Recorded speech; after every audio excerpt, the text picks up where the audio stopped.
He didn't walk quickly. There was no need. The wind moved ahead of him like a scout that had been waiting too long for orders. The ground beneath his feet no shifted, it simply accepted. Trees leaned just enough to let him pass. Rocks rolled quietly back into place after each step. Rotvar had left the spiral, but it had not left him.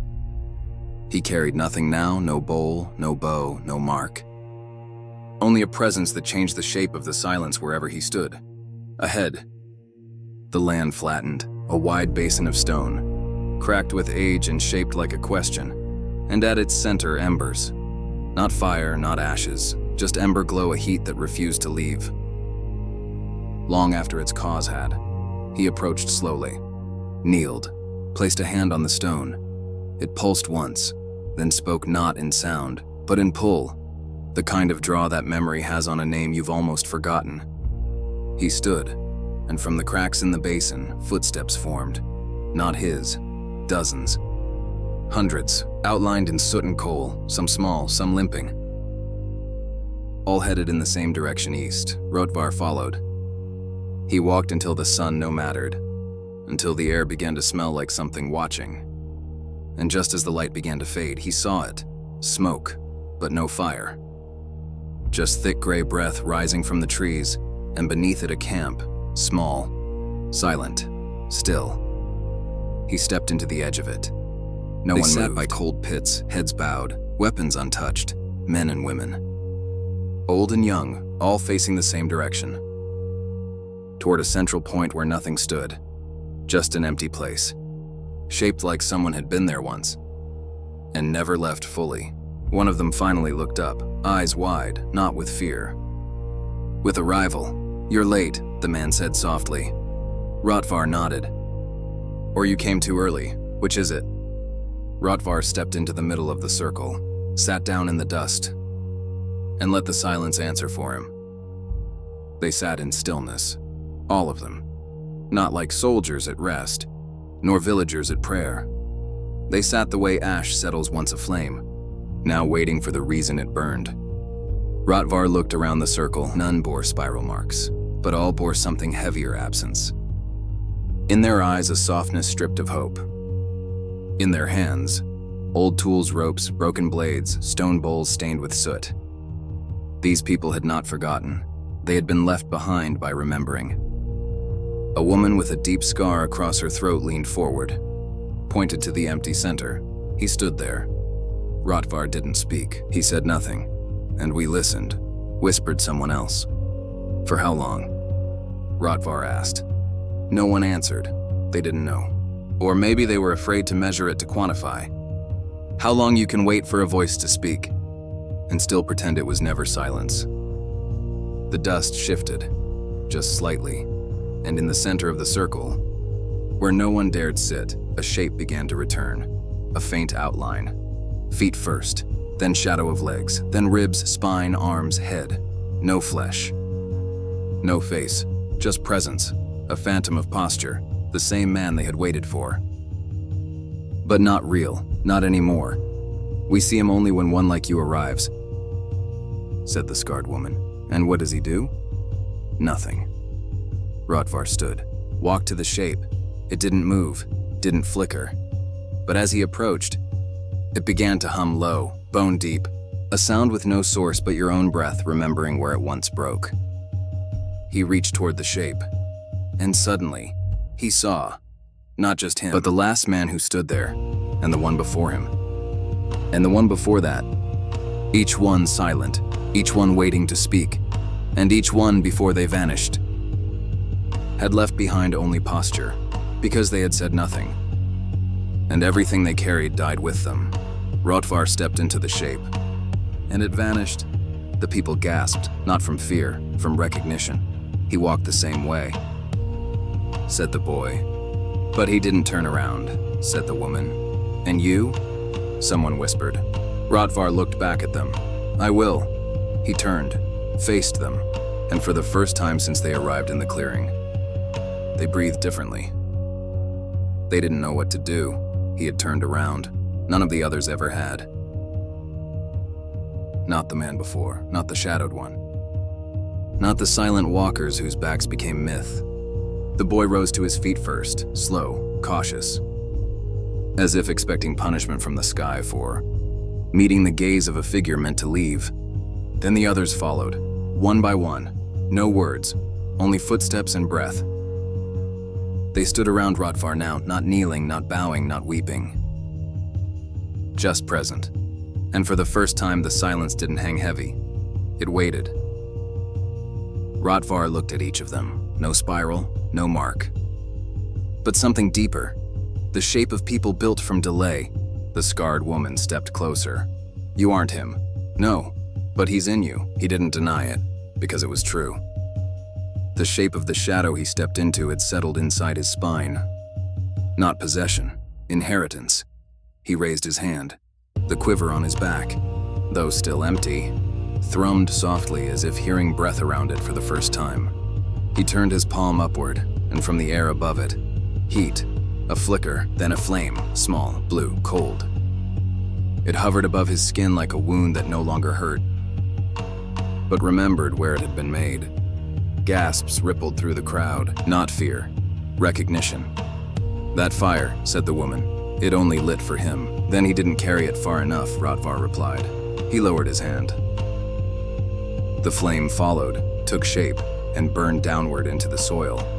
The earth hissed, split, and from the ashes rose a stone, not tall, not marked, just placed, where none of them had ever dared put anything. Is this his grave? The boy asked. No, Rotvar said. It's yours, but we're alive, exactly. He placed both hands on the stone, closed his eyes. And when he opened them, each of them saw it, for a second. A face in the flame, not his, not the one before him.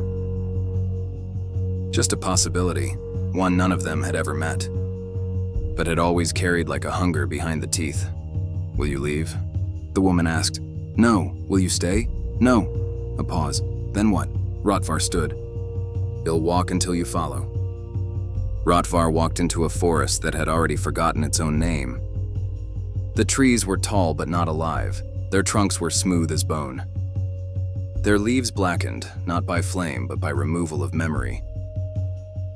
As if every moment of photosynthesis had been sucked out by silence itself. There was no wind, no insects, no birds. Only the dry whispers of falling ash, and even that had no source. Still, he walked, because he had known worse. Because he no longer walked for himself. Because something older than war whispered through the soil. Keep going. You are almost where you've never been. He reached a crooked ridge where the ground broke into knuckles of rock. Halfway up the slope, he paused. There was a shape ahead, a figure, seated, arms over knees, not moving. Not hiding, just placed, like a coin on a dead man's eyes. Rotvar approached slowly, each step crunching leaves that didn't exist moments before. Are you waiting? He asked. The figure didn't answer. It wore no armor, no cloak. Just a tangle of moss and time. But as Rotvar got closer, he saw it wasn't a person. It was a carving, made of bark and bones, held together by some binding ritual lost to language. At its center, a mirror. No glass, just still water held in place by tension. He looked down into it and saw his own back walking away. He blinked. The reflection didn't change. He blinked again. Still his back, still walking, still leaving him behind. What does this mean? The carving creaked. A slow bow of ancient wood shifting under memory. A voice followed, dry as dust and old as wounds. You are not the one walking. You are the one left behind. Rotvar stepped back, but the mirror remained, still showing his back, still vanishing into some mist beyond reach. If I am not me, he whispered, then who is? That is the price of paths walked in silence, the voice replied. You forget the sound of your own footsteps. He turned away. But even with his eyes shut, the image lingered, the slow vanishing, the unclaimable version of himself that never waited. He walked now with urgency, not panic, but a growing ache. A realization that something ahead carried his voice. And if he didn't catch it, he'd be a man speaking only in echoes. By nightfall, the forest ended, abrupt, clean, the line between trees and nothing surgical. Ahead was a barren plain, and on it, the outline of a city, but no lights. No walls, no sound, just outlines. Like chalk on a dead man's table. And in its center, a tower with no top, built from what looked like ribs turned into spires. He knew that place. Not from memory, from inheritance. I've never been here. Yes, said the voice inside him, but I built it. Rotvar stood at the edge of the plain, where the soil turned to cracked parchment. Each step forward stirred no dust. The earth did not resist, it watched. The outline of the city grew closer, but it never sharpened. Like a memory half remembered, just enough to hurt, but never enough to claim. The buildings were not ruins. They were intended absences, frames without content, ghosts of structures. Walls with no walls. He stepped through a doorway that didn't exist. Inside, silence, but not empty. There was shape in the quiet, not made of stone, but story, the kind told without voice, the kind felt under the skin. The tower loomed in the center like a spine torn from the land, tall, winding, impossible. Its base was ringed with faces, not statues, masks, hundreds, stone, wood, copper, clay. Each one carved with a different expression, joy, sorrow, rage, indifference. And one of them at the bottom looked like him, exactly like him. Eyes hollow, mouth open, as if in mid-breath.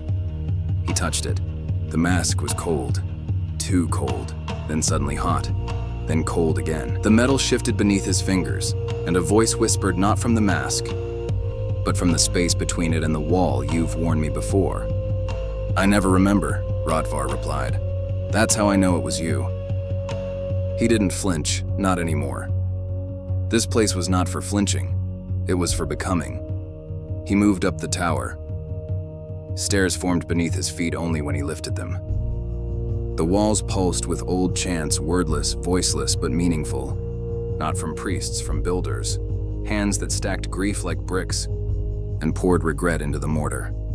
At the top, or what passed for a top, was a room with no ceiling. The sky here was close. Too close.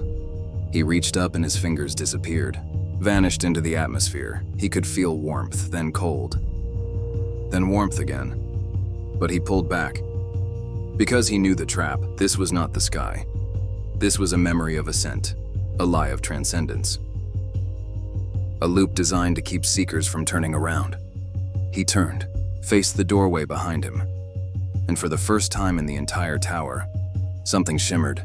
A woman stood there, clad in bone-stitched leather, her face half covered by a broken crown. Her eyes wept smoke. You remember me, she said. Rotvar shook his head. No, but I know you're mine, she nodded. You left me in a story once, then let me rewrite it. She stepped forward. The room shuddered, the tower groaned, and the stars lowered, just enough to hear what would be said next. The stars did not shine above them, they hovered, like ears, suspended in a sky that forgot how to be far. The woman stepped into the lightless chamber, and her presence made the tower lean, not physically, but historically, as if her arrival rewrote the building's purpose. Rotvar watched her approach. Her smoke-weeping eyes did not blink. Why did I leave you? He asked. She smiled, the kind of smile that lives in ruins and lullabies. Because you believed in maps more than doors, he winced, and yet I returned. Did you? Or did the silence grow loud enough that you mistook it for memory? They stood now within the highest unroofed room, under stars that strained to hear and walls that leaned inward. Rotvar reached toward her. She did not flinch, but she did not move either. What do I call you? You named me once, she said, before names had weight. Before you became the thing that walks behind itself. He stared into the fog that lingered around her shoulders, not mist. Unfinished thoughts, stories that were buried alive. He remembered a tune, a child's hum, no words, just a melody, and with it, the faintest fragment of her name, Seyra, he whispered. The stars stilled. The tower trembled gently, like a breath drawn before breaking. Yes, she said, but not yet. He blinked and she was gone, but her presence hadn't left. It was behind his eyes, pressing like a dream half-woken. Below, the tower stairs cracked. The structure was forgetting itself. Too much memory had returned. Too much truth had echoed. It couldn't hold. He stepped down. With each descent, the world changed around him. The masks along the wall were now facing inward, watching him. Eyes glowing faintly with recognition or warning he couldn't tell. Back at the tower's base, the ground had split. From it rose a tree, not of wood, but of weaponry, spears for branches, axe heads instead of leaves. Its trunk a twisted column of melted shields and helms. At its root, a seated figure, wrapped in chains of hair, eyes sewn shut, mouth open, filled with black stones. Rotvar approached. Kneeled. The figure's voice was not a sound. It was a command inside the mind. "Your crown still floats in the river. I never wore one," Rotvar answered. "Exactly. Then what am I? The absence between kings. The ghost between wars." He stood. The tree shed one leaf, a dagger-shaped shard of rusted silver. It fell at his feet. He picked it up. It pulsed not with power, but with remembrance, a relic of a choice he hadn't made yet. He slid it into his belt and turned east, where a field of bones awaited, but not from battle, from decisions. The wind returned, but it was not wind. It was the breath of choices, all exhaled at once. Rotvar walked across a plain bleached not by sun, but by consequence. Bone jutted from the soil like warnings half buried by mercy. The earth here didn't remember war. It remembered what led to war. Each step took him past rib cages shaped like crowns, skulls cracked by indecision, and spears that had grown roots. As if the YD stabbed the world itself and stayed to hold it together. A child stood ahead, barefoot, back turned, still. Rotvar slowed his pace. "You shouldn't be here," he said. The child didn't respond. Just raised a hand and pointed. Forward. Rotvar followed the gesture. There, not far ahead, a circle of thrones, each throne empty. Each one facing inward, toward nothing. He entered the ring, and the world stilled, not silent, just paused. As if everything waited to hear what he would not say. He sat on the nearest throne. It did not welcome him. It did not resist. It just accepted. Across from him, a second throne shimmered. And on it himself. Not younger, not older, just other. Same eyes, different breath. This version wore a cloak made of broken oaths, and he spoke without moving his lips. "You always return to this place." "I don't remember," Rotvar replied. "That's how I know it's true." The circle filled, not with people with possibilities. Each throne housed a version of him, some with kindness carved into their faces like scars, others with rage like ash beneath their nails. One was blind, one was made of crows, one wept blood, one smiled too gently. He looked around and understood. This was not judgment. This was reminder. "Why show me this?" he asked aloud. "Because the next path must be chosen by the one who remembers all paths." He stood. The circle of selves remained, unmoving, uninterested, unforgiving. Not cruel, just true. Outside the ring, the child was gone. But in his place stood Seyra. Only now her eyes wept water instead of smoke. "You saw what you needed. I saw too much. Good. That means you saw honestly." She stepped forward, held out a piece of cloth, black, torn, frayed. "Wrap this around your right hand." He did. It burned. Not from heat, from memory. He remembered gripping a blade, letting go of a name, and watching a village disappear without fire. "You're almost ready," Seyra said. "For what?" She looked upward toward a sky with no stars. For what comes when even gods go silent. The sky no longer held stars, only scars.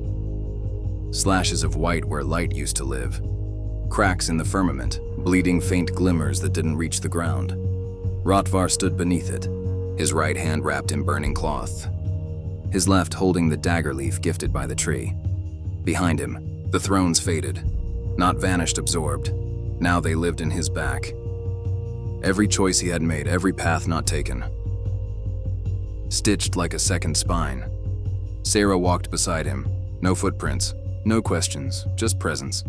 Ahead, a gate made of bones, massive, organic, unmoving, carved with words and no tongue. Yet he understood them. They read, "Here ends the road for those who wait. Here begins the scream for those who walk." He paused. "If I enter, you cannot return," Seyra finished. "Will you follow? I was here before you." She stepped forward. The gate did not open. It melted, folding like smoke, vanishing inward, and the ground behind them collapsed. Only one way left. They entered. The world beyond the gate wasn't dark. It was before dark. The moment just before light chooses not to return. A cave? A sky? A wound? Rotvar couldn't tell. Time didn't follow. Neither did shape. They walked on something not ground, surrounded by something not air. And then a heartbeat. Loud, far away, but real. The center, the source, the heart of the forgotten. They approached. It was not a hardened flesh. It was a city, but not like the ones above. This one pulsed. Breathing stone, walls that flinched, towers that leaned like tired gods. And in the center, a throne carved from ribcage and oath. Empty, waiting. "What is this place?" Rotvar whispered. Seyra looked not at the throne, but at him, the seat of the first lie. Who sat here? No one. That was the lie. He approached the throne. Each step dragged, not his body, his self, as if the truth of him tried to stay behind. He reached the seat, looked down. At its base, a pool of water, clear, reflective. But instead of his face, he saw the child, the blind self. The woman made of crows, the tower, the thrones, the silence, the scream. All of it, alive, watching. "If I sit," he said, "do I rule?" "If you sit," Seyra said, "you remember. And if I don't, then this place forgets you." He hesitated, then sat. The throne accepted him. The city exhaled. And the sky began to stitch itself back together. The moment Rotvar sat, the throne didn't move. The world did. The bones beneath the city shifted, rattling like teeth chewing forgotten prayers. The stone around him grew veins, thin crimson lines pulsing with memory, carving stories into the walls without ink, without sound. And then a voice. Not Seyra's, not his own, not even human. It came from below. From beneath every moment he had ever ignored. "You've worn many shapes," it said. "You've died in all but one." He did not speak. The throne did it for him. "Then this is the shape I keep." From the pool beneath the throne, something rose. Not a creature, not a ghost. A recording. A memory shaped like a man, moving without life. It looked like Rotvar, but wrong. Softer, kinder, knave. This was who he could have been had the first war not broken his hands. "You gave me up," the image said. "I did," Rotvar admitted. "Because the world needed someone who could carry death without breaking." The image nodded, then shattered. Like glass dropped in reverse, the shards flew inward. Into Rotvar's chest. Pain, then clarity, then weightlessness. The city leaned, not from damage, from recognition. Walls bowed to him, streets straightened.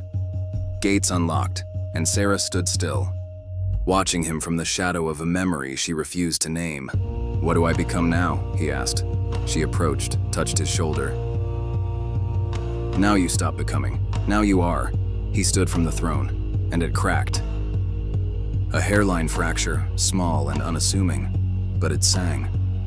A high, impossible note heard only by things that remember being gods. Seyra flinched.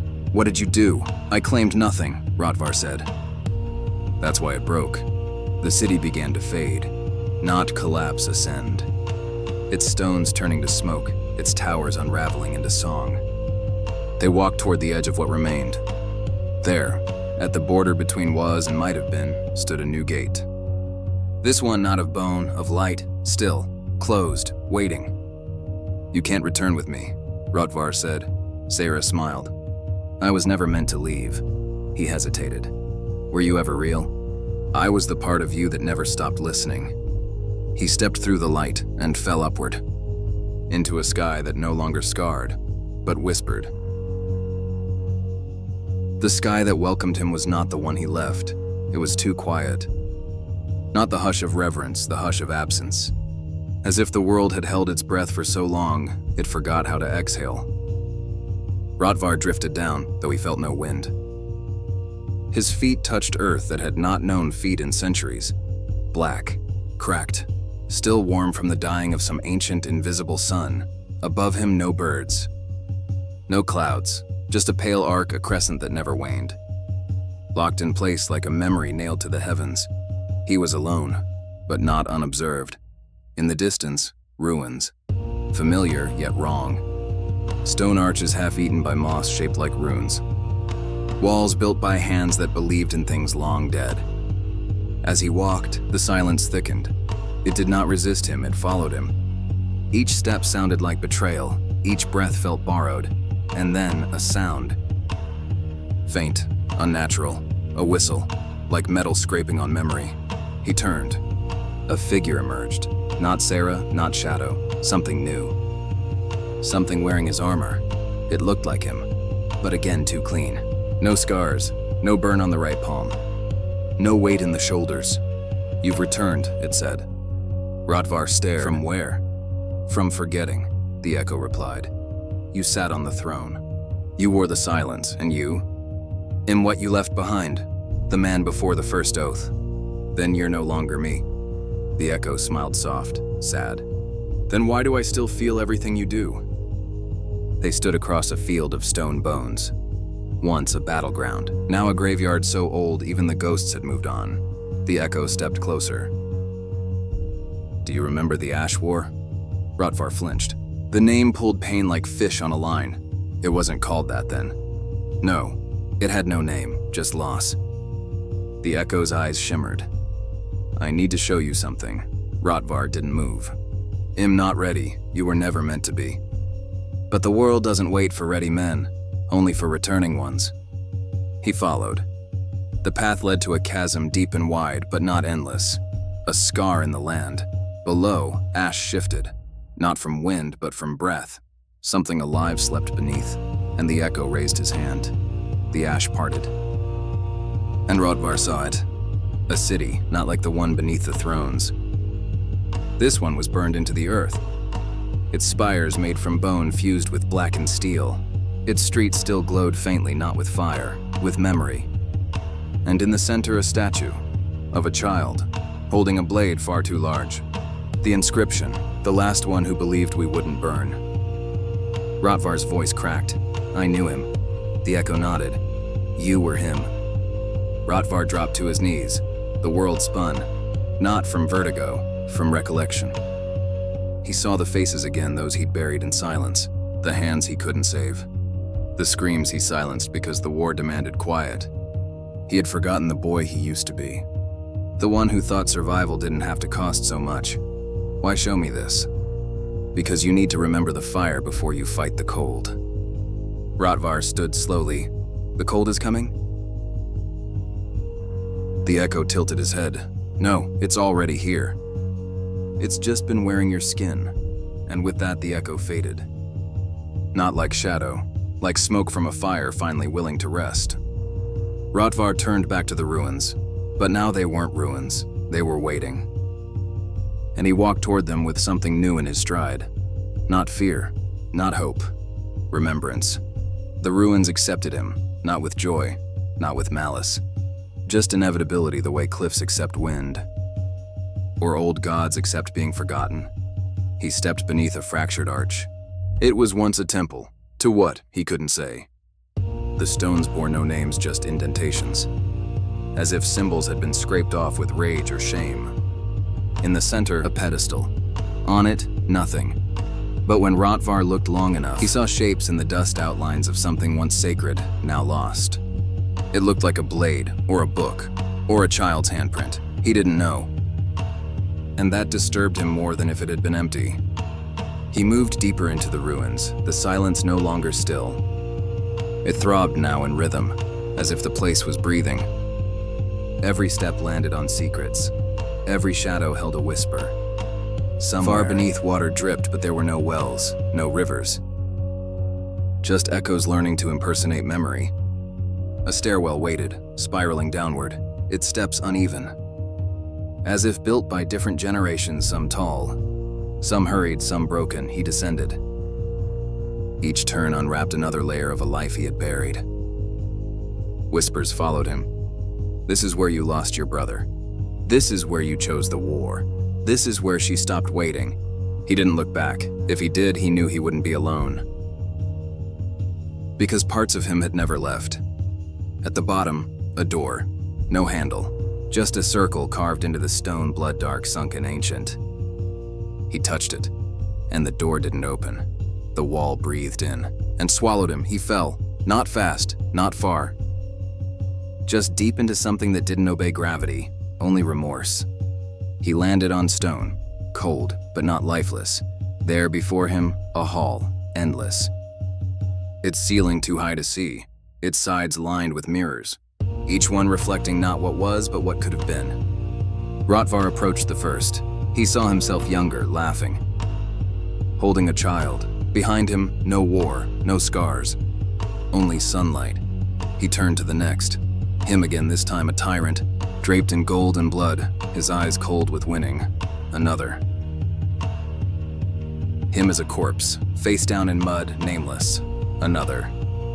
Him as a father, gray-haired, telling stories beside a fire, voice trembling but whole. Another. Him with Seyra, not as shadows, but as people who survived. He fell to one knee. The mirrors kept showing him. Not as he was, as he might be. Too many paths, too many versions, too many ghosts in suits he'd never wear. He shouted, "Stop!" The hall listened. Then one mirror cracked. Not from sound, from choice. The glass rippled, and a voice emerged from behind the shard. "You already chose. You just haven't forgiven yourself for it." He approached, touched the broken surface, and it let him through. Behind it, not another room. A forest. Dead. No leaves. Only ash stacked like snow. Every branch burned but still standing. The sky above red, boiling, and in the center of the clearing, a table. Set for two, he walked to it, sat, waited. And the second seat filled with someone who didn't exist anymore. His father. Or something that remembered being him. Older than memory. Eyes full of judgment. Mouth full of stories he never told.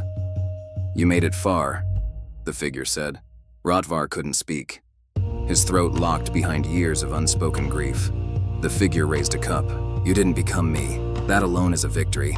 But I lost so much. Loss is the only inheritance I gave you. You built something else with it." They drank. The liquid burned, then cooled, then sang. "You've seen all the paths now," the figure said. "You know the cost." Rotvar nodded, "Then go." "To what?" "To whatever you choose next." The table vanished. So did the forest. Only one thing remained. His reflection standing, scarred, real and ready. He opened his eyes. He was back in the ruins, the silence gone, in its place intent. The kind of stillness that knows movement is coming. He walked forward, toward a rising sound. Not drums, not horns, footsteps, many, marching. And in the distance, torches. The war hadn't waited. It had arrived. The air had changed, not just in scent or weight, but in direction. Rotvar stood still at the edge of the ruins, where the stones stopped remembering and the dirt began to hum. The hum wasn't sound, it was a warning. A pulse through the soles of his boots, as if the very land had taken a breath and decided not to exhale. Behind him, the Hall of Mirrors had closed. Before him, the broken spine of a mountain. It loomed like a beast that once ruled and now slumbered, though not deeply enough. At its feet, a path wound like a scar, etched by pilgrims, warriors, and the condemned. He stepped onto it, and the hum followed. The sky dimmed not from nightfall, but from arrival. Clouds weren't forming, they were gathering, called to witness. Far along the trail, torches flickered, but no one carried them. They stood planted, one every 100 paces, untouched by wind, each flame still and upright like a soldier holding breath. Rotvar walked between them, and with each step, the ground whispered names he didn't know or didn't want to. Brunner, Selden, Eirik, the ones who chose too late. He gritted his teeth. I'm not them. No, the mountain replied, not in words but in weight. But you carry what they left behind. At the midpoint, the trail split left into shadow, right into fire. He paused, then sat, not to choose but to listen. From the left he heard wind, but it carried no voices. From the right, no sound, only heat and something that tasted like regret. He closed his eyes, breathed once, then turned his head to the side. Behind him, footsteps. Not chasing, not hesitant, just measured. He stood quickly. Hand to his side, not for weapon, but for memory. A figure emerged, wrapped in wolf pelts, hood low, face obscured. But the gait, the way the knees bent, how the shoulders shifted, he knew this walk. You shouldn't be here, Rotvar said. The figure stopped. Neither should you. The voice was woman's, gravel, smoke, and winter woven into syllables. He knew that voice too. Seyra. No, she said. I buried her in the mirrors. I saw her. That wasn't me. That was a version that waited. Rotvar lowered his hand. And who are you now? The one that climbed when the village burned. The village didn't burn. Not with fire. The wind kicked dust between them. It didn't sting. It remembered. They stood in silence. Two ghosts of the same story, each rewritten too many times to recognize the original. Finally, she moved first, walked past him, down the path of fire. He followed, not because he had chosen, but because she already had. The deeper they went, the more the torches bent inward, as if bowing to something waiting at the end. Rotvar watched her walk steady, unflinching the same way she used to move across frozen rivers barefoot. Daring the ice to give. Where are we going, he asked. To where they're gathering. Who? The ones who never stopped marching. The fire grew louder, not as flame but drums, low, rhythmic, endless. Each beat matched something in his chest, something that had gone quiet for too long. His spine straightened, his breath deepened. He wasn't ready, but he was awake. They emerged onto a plateau, and what lay before them stole language. A sea of warriors, not just men, not just women, all forms of will cloaked. Armored, bare-skinned, mask-wearing, bone-painted. Wind-burnt standing in perfect stillness. And in the center, a pyre, but no body, just a blade, suspended in air, turning slowly, no chains. No altar, just expectation. Seyra spoke, not to him to all. He has come. 1,000 heads turned, not in unison, but in reverence. Rotvar stepped forward. His feet echoed, not on stone, but on the weight of every step before his. He reached the pyre, the blade floated, humming, a low, sad hum, not battle. Not death, just endurance. He reached out, did not touch. Let it hover above his palm. Is this mine? A voice answered from the crowd. No. It's what you become when you no longer need one. The blade stopped spinning and fell, straight into his grasp, cold, then warm, then gone, absorbed. Not into hand, but into story. He turned, the crowd knelt, the sky cracked. And in the thunder, not lightning, but the sound of chains breaking far beneath the mountain. Silence did not follow, it led. As the blade vanished into Rotvar's hand, no light, no smoke. Just absence, the mountain exhaled, finally. After what felt like 1,000 winters, a wind spilled across the plateau, strong enough to flutter cloaks and banners, but not enough to move the figures kneeling before him. They were not kneeling to a man. They were kneeling to a moment, and in the air, you could taste it transition. Seyra stood at his side, her arms crossed, the wolf pelt around her neck fluttering like the edge of a warning. They weren't meant to follow, she said. They waited for someone who would not ask them to. And now? Now they remember.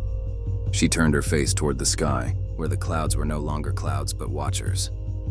Great looming masses with edges that pulsed like slow heartbeats. The kind of sky that only arrives before a world forgets itself.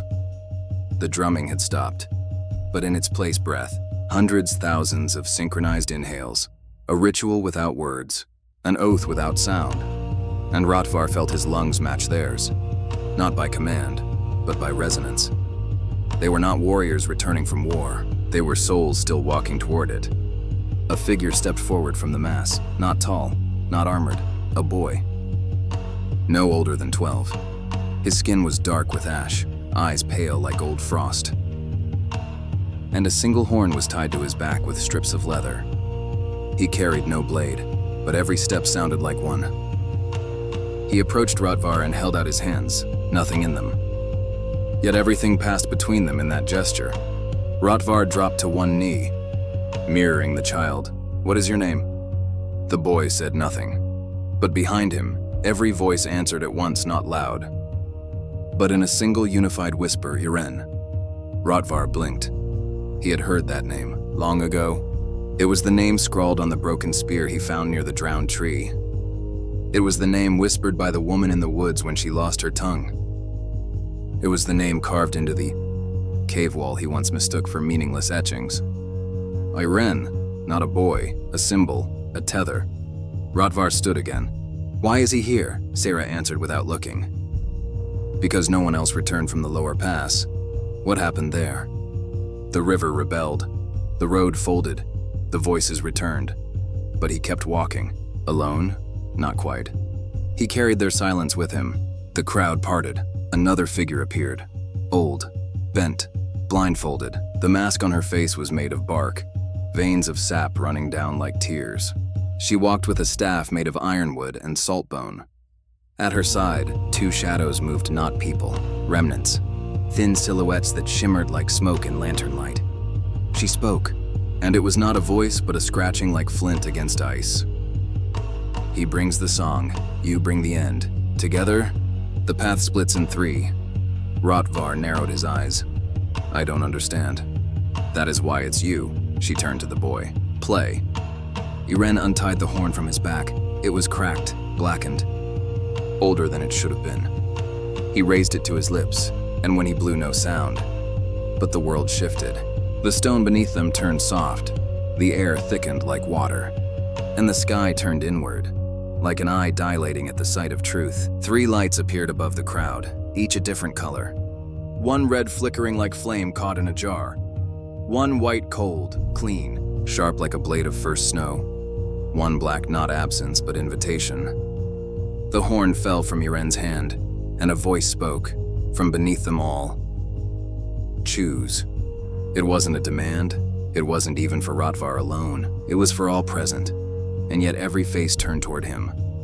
Rotvar stepped forward, toward the 3 lights. The old woman raised her staff. One leads to battle. One leads to surrender. One leads to something worse.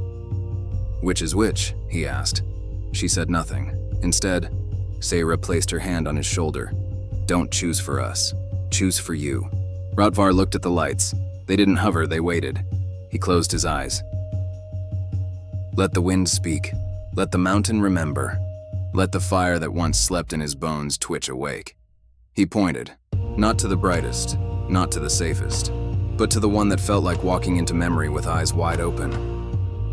The black light, it surged, not outwards, inwards, collapsed upon itself, then exploded in silence. A ripple spread across the plateau. Those who knelt rose. Those who doubted cried. And Yrenn simply smiled. "Then it begins." "What begins?" the woman said. "The war beneath the waking, the truth in the ash, the song without echo. And me? You walk ahead, until no one remembers why." The light faded, but something new took its place in the sky. A mark, a circle, imperfect, shifting, carved into clouds by wind that hadn't blown yet. Rotvar looked up, and for the first time in moons, whispered to no one, "Let them come." Rotvar didn't sleep that night, nor did anyone in the camp. How could they? When the stars above no longer held still when they shifted, like watchers changing position. When the fire no longer crackled, but muttered. When the soil, once firm, now pulsed like a slowed heartbeat beneath their feet.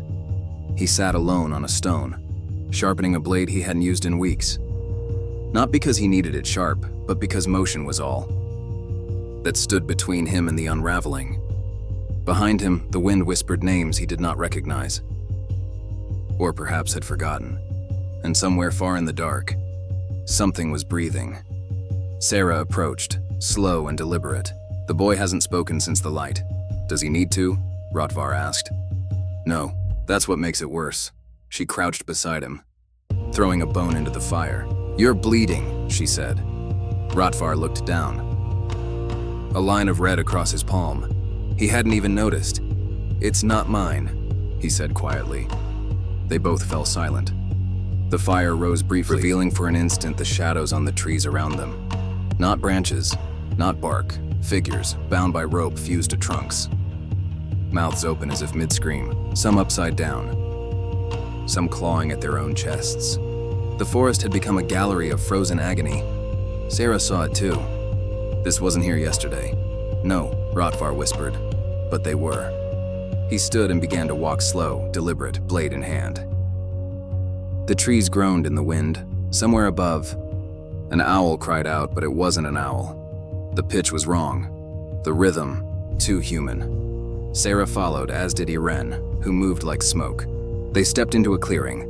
At the center, a stone altar, carved, ancient, half buried. Upon it, a mask, black as the void, horned like a stag, and cracked split clean down the center. Rotvar did not touch it. But the moment he stepped near, the earth opened beneath them. Not a fall, a descent, controlled, silent. Unnatural. They were not tumbling, they were invited. Down into a chamber lit by impossible light, a glow that pulsed from the walls. From the bones embedded in the stone, from the veins of iron running like rivers through the cavern floor. Seyra gasped, not from fear, but recognition. "This place, this is where my mother said the names go."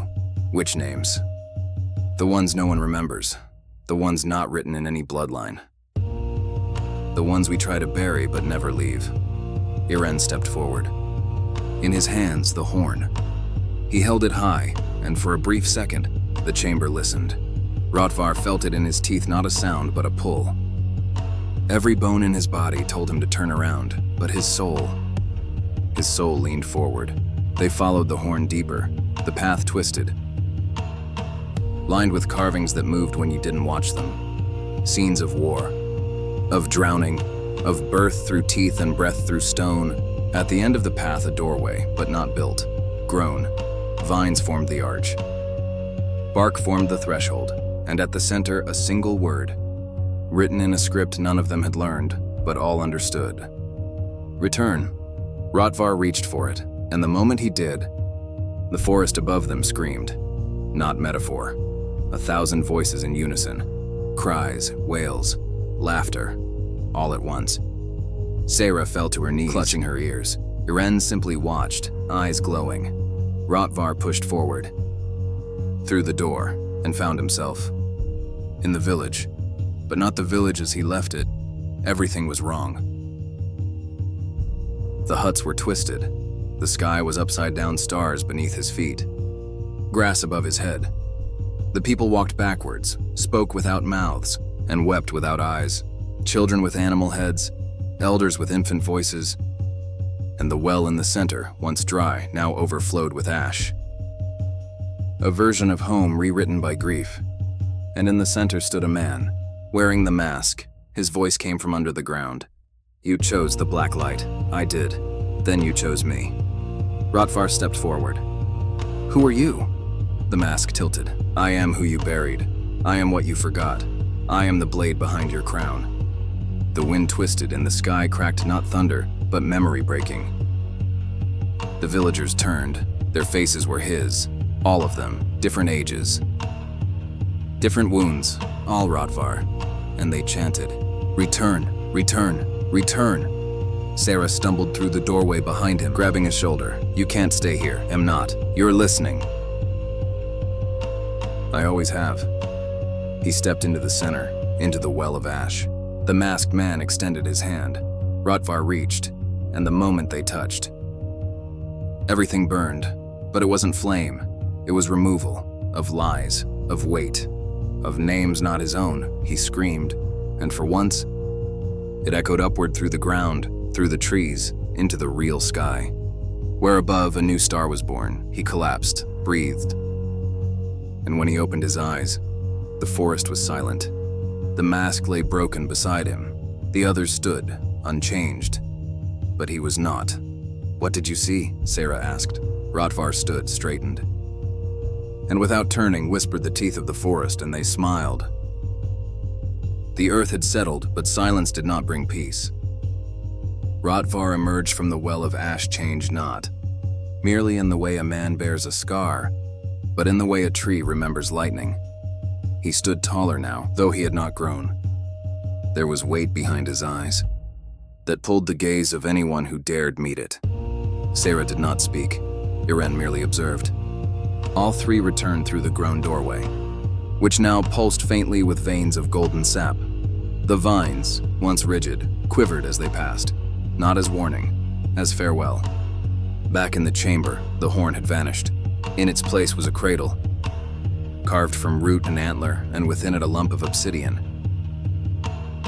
smooth and faintly warm. "It hums," Yrenn said. "Then leave it," Rotvar replied. But his voice did not command. It echoed, like a voice spoken twice.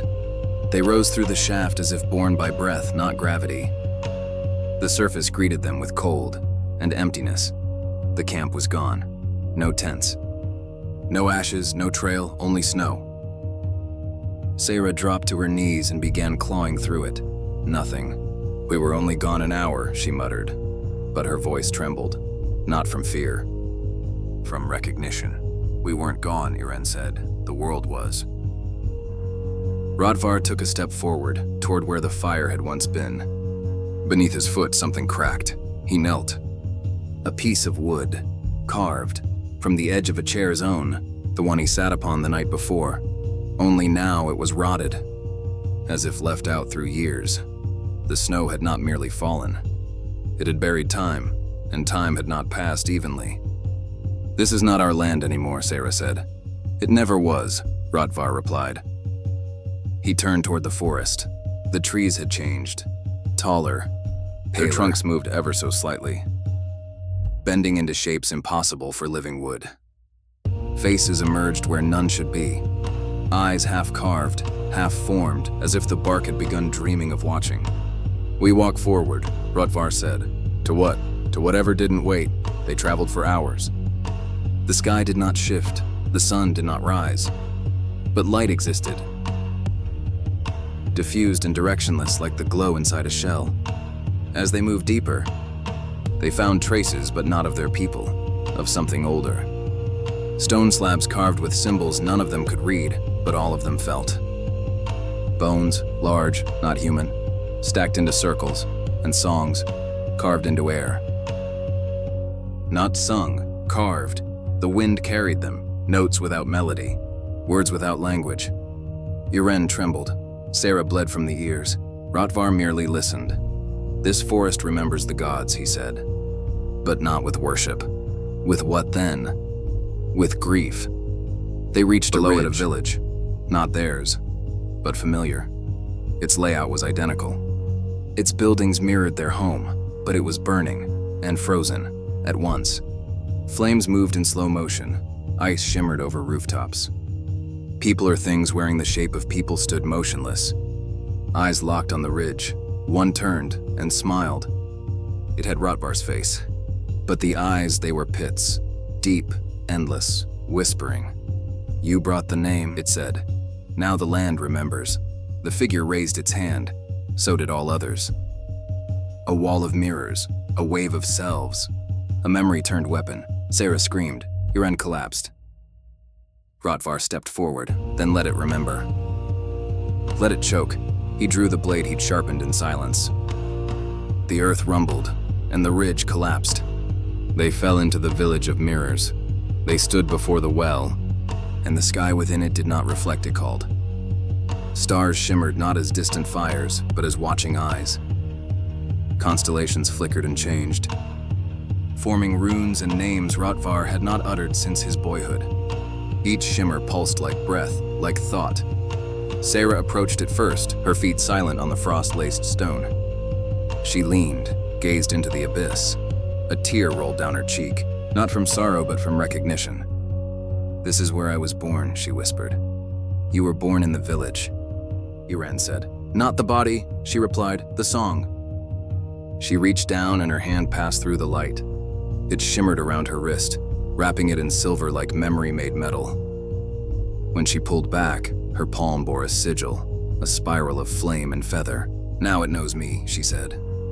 "And it won't forget," Rotvar murmured. Yrenn stepped forward, still weak but walking. His steps were halting, as if the ground resisted him. He reached the edge, looked down. The stars below reconfigured, forming a shape a crow split by lightning. His shoulders stiffened. "I remember this from my dreams," he said. "Then it's not a dream," Rotvar replied. Yrenn touched the light and the sigil burned into his forearm. He cried out, but did not retreat. When the light faded, it left behind an image carved in black, a tree split in half, its roots still touching. "You carry the fracture," Rotvar said, "and the bridge." Then Rotvar stepped forward. He did not look down. He stepped in. The fall was silent. There was no wind, no rush of air, only light and sound. Not sound heard through ears, but felt through bones. He fell past memories, others, those yet to be born. He fell past stars through clouds that whispered. Each layer peeled back a name, a mask, a lie, until only one remained. He landed not on ground, but on presence. And before him stood a figure, not God, not man, not memory, truth. It wore his face, and it did not blink. "You buried me beneath fear," it said. "You chained me in shame. You lied, to the world and to yourself." Rotvar stepped forward. "I did, and I would again." The figure smiled. "Then you are ready." It placed its hand on Rotvar's chest and opened him. There was no blood, only light. A river of starlight spilled from his ribs, coiling around the void like a song unbound. Images danced in it, faces of ancestors, wolves, storms, suns that had not yet risen. Rotvar did not scream. He listened. "This is your name," the figure said, "not the one you were given." "The one you earned." Rotvar nodded. "Then I take it." "No," said the figure. "You become it." And the figure stepped into him, and the well vanished. When he opened his eyes, Seyra and Yrenn knelt beside him. "You were gone for hours," Seyra said. "But the sky never changed," Yrenn added. Rotvar rose. His scars had vanished. His voice sounded like more than one man speaking. "We walk now," he said, not toward answers, but toward what questions deserve to remain. Behind them, the well faded into mist, and before them, the forest bent aside. The forest parted for them as if ashamed of what it had hidden. Trees leaned back, branches unclenched, and the air turned still, not silent, but listening. Every step they took made the soil pulse like skin under breath. Rotvar walked without speaking. His eyes were not his own. They were older. They shimmered with the memory of stars that had not yet been born. His breath left trails of frost upon the wind. Yrenn followed, quieter than ever before. Since the well, he had not slept. He did not seem to need to. The sigil on his arm had begun to hum at dusk and glow by dawn. It burned gently now, as if sensing what came. Seyra moved like a shadow made flesh. The spiral on her palm now left streaks of light across bark. When she brushed trees, animals turned and watched her, then bowed. They walked until the forest stopped. And what stood before them was not a clearing, it was absence. A ring of nothing, perfect, circular. Trees refused to grow in it. Grass ended at its edge. Snow stopped mid-fall above it as if gravity itself paused to reconsider. In the center, a single stone, not carved, not placed, born. "This is the forgotten crown," Rotvar said. "No throne," Yrenn noted. "No need," Seyra answered. They stepped in. Time flexed. Rotvar felt every lifetime at once his father's. The boy who drowned in the East River. The mother who held the sky in song. The giant who chose silence over war. All voices roared and hushed at once. The stone began to hum. A shape rose from it, not spirit, not ghost. A consequence made visible. Tall, faceless, neither male nor female, made of black ash and flame. It looked at them without eyes. "You come to reclaim what you abandoned," it said. "We came to remember, Rotvar answered. Memory is not yours to keep. It raised its hand and time froze. Not just the world, the mind. Their breath stopped in their lungs. Their thoughts stuck mid-echo, and into this stillness, it spoke again. Then choose, to awaken the world and lose yourselves, or to remain asleep and preserve the silence. Rotvar turned to Seyra. Her mouth did not move, but her eyes shouted. He turned to Yrenn. The mark on his arm flared. No more silence, Rotvar said, and he stepped into the flame. Pain bloomed, not agony, not fear. Clarity. Every scar spoke. Every shadow told its name. His bones sang songs they had learned in wombs and wars. He saw the world as it once was bright, brutal, honest, and then he screamed. Not from fear, from birth, the world shuddered. The ring of absence exploded inwards, trees bent forward. Sky cracked, no lightning, only sound, and then stillness. A silence that was not empty, but full. Rotvar stood atop the stone. His body glowed from within. We remember now, he said. And the world remembers us. Seyra stepped to his side, Yrenn behind them. Together, they raised their hands, and the forest bowed. The wind did not return, it watched. Rotvar stood upon the stone that had once been silence. Beneath his feet, the world no longer held its breath, it listened. Trees bent in reverence, snow refused to fall, even the stars kept still. Beside him, Seyra's palm glowed faintly, the spiral dimming as if it too was finally at rest. Behind them, Yrenn knelt, head bowed, the mark on his forearm pulsing with each of Rotvar's words, though none had been spoken aloud. Because now nothing needed to be said, the forest already knew. But then a sound, soft, rhythmic, steps, not boots, not hooves, not claws. Feet, human, bare, dozens, then hundreds. From every direction, figures emerged through the trees, not warriors, not ghosts, the lost.